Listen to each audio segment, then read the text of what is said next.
Assalamualaikum warahmatullahi wabarakatuh. Pada kesempatan kali ini kami akan memaparkan materi mengenai Old Public Administration. Sebelum kita memulai pemaparan pada kesempatan kali ini, ada baiknya kita perkenalan dulu yuk. Kami dari kelompok 3 yang beranggotakan pertama, saya sendiri, Imas Della Menanda dengan nomor absen 9 dan nomor induk mahasiswa 11880100095. Selanjutnya, rekan saya Larasita Dwi Ashifa dengan nomor absen 23 dan nomor induk mahasiswa 11880100109. Selanjutnya, Liana Herawati dengan absen 24 dan nomor induk mahasiswa 11880101110. Dan yang terakhir adalah Misbahul Munir dengan nomor absen 33 dan nomor induk mahasiswa 11880100121. Oke, pembahasan yang akan kita bahas yang pertama mengenai konsep, yang kedua paradigma, yang ketiga karakteristik, yang keempat konsep rasional model dari Herbert Simon, dan yang terakhir munculnya paradigma baru. Nah, langsung aja yuk kita mulai pada pemaparan materi yang pertama, yaitu mengenai konsep Old Public Administration. The Old Public Administration atau OPA pertama kali dikemukakan oleh seorang presiden Amerika Serikat dan juga merupakan guru besar ilmu politik, Woodrow Wilson. Nah, beliau menyatakan bidang administrasi itu sama dengan bidang bisnis, maka dari itu muncullah konsep ini. Konsep Old Public Administration ini memiliki tujuan melaksanakan kebijakan dan memberikan pelayanan, di mana dalam pelaksanaannya ini dilakukan dengan netral, profesional, dan lurus mengarah kepada tujuan yang telah ditetapkan. Nah, ada dua kunci nih dalam memahami OPA. Yang pertama, adanya perbedaan yang jelas antara politik atau policy dengan administrasi. Yang kedua, perhatian untuk membuat struktur dan strategi pengelolanya hak organisasi publik diberikan kepada manajernya atau pemimpin agar tugas-tugas dapat dilakukan secara efektif dan efisien. Karakter Old Public Administration dicirikan oleh kegiatan pemerintah yang terfokus pada pemberian pelayanan kepada masyarakat yang dilakukan oleh administrator publik yang accountable dan bertanggung jawab secara demokratis kepada selected official. Nilai dasar utama yang diperjuangkan dalam Old Public Administration adalah efisiensi dan rasionalitas sebagai sebuah sistem tertutup. Fungsi administrator publik didefinisikan sebagai planning, organizing, staffing, directing, coordinating, dan budgeting.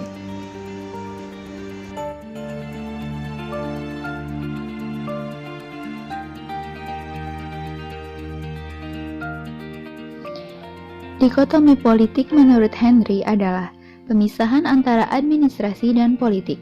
Politik adalah tempat di mana kebijakan diambil sehingga administrasi tidak berhak pada tempat tersebut. OPA tidak bisa dilepaskan dari prinsip-prinsip manajemen ilmiah atau scientific management yang dikemukakan oleh F.W. Taylor dan juga manajemen klasik yang dikemukakan oleh Luther Gulick, yaitu planning, organizing, staffing, directing, coordinating, reporting, dan budgeting. Administrasi negara harus berorientasi pada efisiensi, yaitu mencapai efisiensi dengan memanfaatkan sumber daya dengan baik. Sumber daya tersebut adalah man, material, mesin, money, method, dan market. Menurut Simon, manusia dipengaruhi oleh rasionalitas mereka dalam mencapai tujuan-tujuannya. Rasionalitas yang dimaksud di sini hampir sama dengan efisiensi yang dikemukakan oleh aliran scientific management. Manusia yang bertindak secara rasional ini disebut dengan manusia administratif.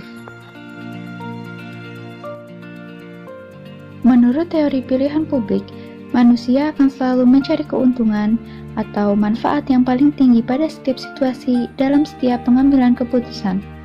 Manusia diasumsikan sebagai makhluk ekonomi yang selalu mencari keuntungan pribadi melalui serangkaian keputusan yang mampu memberikan manfaat yang paling tinggi.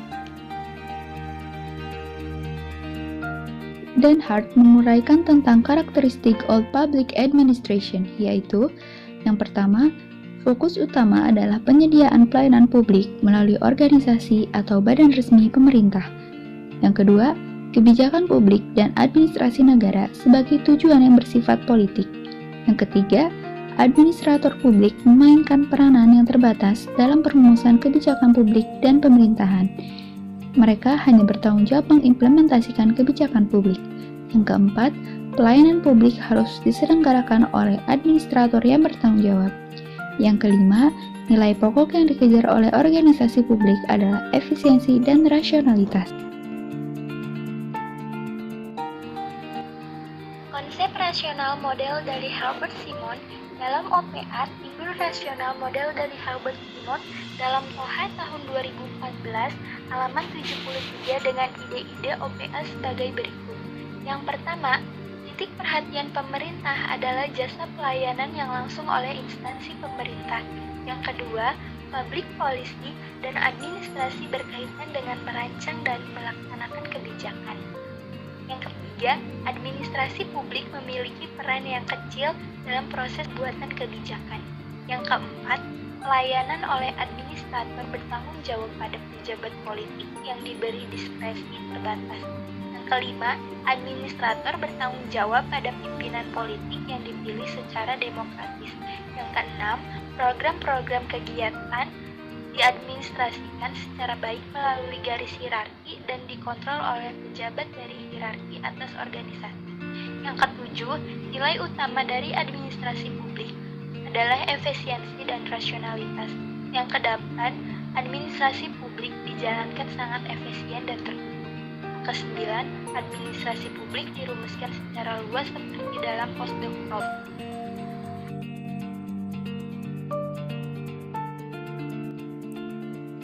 Munculnya paradigma baru. Seiring berjalannya waktu, konsep Old Public Administration dianggap tidak lagi relevan dengan keadaan saat itu. Old Public Administration dianggap lebih tanggap terhadap kekuasaan kelompok yang dominan dalam masyarakat, namun tidak tanggap terhadap kekuasaan di luar struktur kekuasaan yang ada di setiap jenjang pemerintahan. Kemudian muncul suatu konsep baru, yaitu New Public Administration. Menurut Owen E. Hagles 1994, ada 6 alasan munculnya paradigma baru, yaitu yang pertama, administrasi publik tradisional telah gagal mencapai tujuannya secara efektif dan efisien, sehingga perlu diubah menuju ke orientasi yang lebih memusatkan perhatiannya pada pencapaian hasil kinerja dan akuntabilitas. Yang kedua, adanya dorongan yang kuat untuk mengganti tipe birokrasi klasik yang kaku menuju ke kondisi organisasi publik, kepegawaian, dan pekerjaan yang lebih luas. Yang ketiga, perlunya menetapkan tujuan organisasi pribadi secara jelas dan juga perlu ditetapkan alat ukur keberhasilan kinerja lewat indikator kinerja. Yang keempat, perlunya para pegawai senior lebih punya komitmen politik pada pemerintah yang sedang berkuasa daripada bersikap netral atau non-partisan. Kelima, fungsi-fungsi yang dijalankan pemerintah hendaknya lebih disesuaikan dengan tuntutan dan signal pasar. Dan terakhir, adanya kecenderungan untuk mereduksi peran dan fungsi pemerintah dengan melakukan kontrak kerja dengan pihak lain dan privatisasi. Oke, dari keseluruhan pemaparan materi yang telah disampaikan, kita dapat tarik kesimpulan bahwasanya Old Public Administration disebut juga sebagai administrasi negara klasik. Old Public Administration memiliki tujuan melaksanakan kegiatan dan memberikan pelayanan secara netral, profesional, dan lurus mengarah pada tujuan yang telah ditetapkan. Dapat dikatakan bahwa OPA menganggap administrasi itu sama dengan bidang bisnis. Baik, saya rasa pemaparan materi kali ini dicukupkan. Bila ada kesalahan kata, tolong dimaafkan ya. Dan untuk sesi tanya jawab, bisa kita lanjut di kolom komentar ataupun di grup WhatsApp. Oke, kurang lebihnya mohon maaf. Wassalamualaikum warahmatullahi wabarakatuh.